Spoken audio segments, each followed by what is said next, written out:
Invite a Budget Blinds style consultant to show you how to transform your rooms just by changing your window coverings. Canada's #1 choice for window coverings. Visit budgetblinds.ca today. And Moses joins us on our desk for a first look at sports. I'm so excited I can barely contain myself. We're talking Connor McDavid, a generational player, and now he's coming to the Oilers.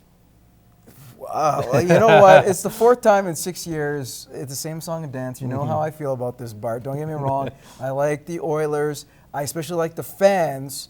I do not like the organization as the management because they've really, really butchered the first 4 or 3.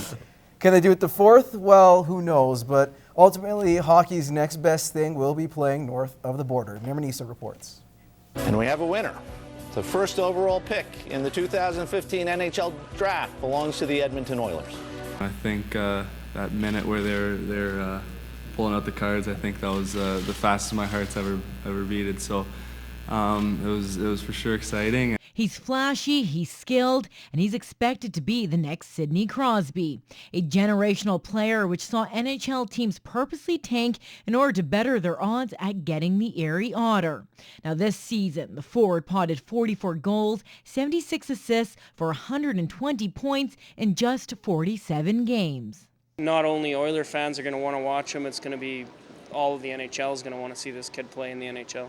With the Oilers scoring the first overall pick at the 2015 draft in June, it's safe to say the club will select Connor McDavid. But it's not just the team that will score with number 97 in the lineup. The first 20 games we're probably going to be packed just to see him. While there is some backlash over the club getting the first overall pick for the 4th time in 6 years. It's good for Edmonton. I don't think they deserve it. Like Connor McDavid is a good hockey player and he deserves to be somewhere that's worth playing for. And I mean, the Oilers have got the first round draft pick how many times now, and they can't seem to do anything with it. They just keep going further and further downhill. Others are happy and still a bit stunned by the news. It was so shocking. I didn't think we'd get it at all. If he's as good as they say he is, like Wayne Gretzky, I think that's a lot of pressure on the team, a lot of pressure on the coaching staff, because we've got these last first round picks and they haven't panned out. I was in Edmonton last night when they did the draw, and there was people cheering and horns honking just like they had won the Stanley Cup. So it was definitely a different sight to see, I guess, just for a draft. I hope it's good for them, actually. I hope that they'll come to the realization that some players on the team that need to leave do get traded or leave, whatever, and I hope McDavid makes a impact to the Oilers, and hopefully a cup will come back within the next 5 years. Naramanisa, Newcap Sports. Welcome back, everyone. We'll start with the Keystone Cup in Cold Lake and the medal rounds, and we'll begin with the gold medal game. Campbell River Storm, they're from BC, taking on the North Edmonton Red Wings. BC has done very well in this tournament, and early it seems like it's going. Tyler Welsh to Trevor Bottomley, 1-0 Storm. Middle frame, Storm looking to double that lead. Josiah Friesen cuts in. Joe Mandrusiak will make the save, but score 2-0 Campbell River. It's going to be Gavin Rouse here doing his best. Steven Stamkos scoring a beauty of a goal, going 5-hole. Red Wings would respond late in the period, down 4-0. Jacob Mandrusiak with the takeaway. We'll flip it on net. Tom Brennan with the finish, 4-1 after 40. To the third, now 5-1.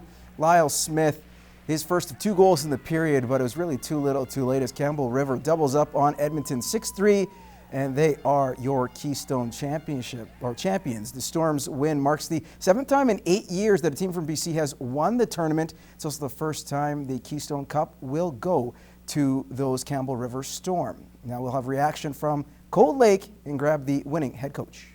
Yeah, I mean, you'd like to think that a gold medal game, regardless of who you play, you'd be ready, but I think there's a little added motivation. They're the only team all year we hadn't beaten. We lost to them, and we wanted to avenge some, get some revenge today for sure. When we came together at training camp, we knew what we wanted to do. We wanted to win a championship, and not just the VI or the provincials. We wanted to win Keystone, and we knew we had the team to do it. It was just a matter of playing a team game, and these young men are exceptional, and they did a great job.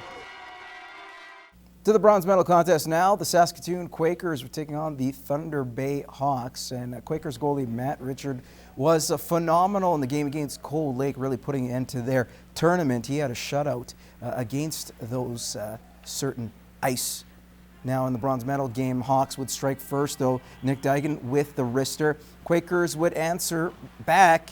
It'll be MacArthur Bell picking up the loose puck, posting in his third, and we're tied up at 1 apiece. Now the game's 2-1 for the Hawks. Quakers will pull even on the power play. Cody Pettipiece just throws it on net. Mitchell Schwark will get a piece of it. This is a 2-2 hockey game.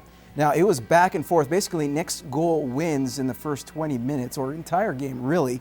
To the third, 4-4 was the score. Joe Bristow will tap in the rebound, and that was the game winner. Saskatoon captures the bronze medal. 5-4 was the final.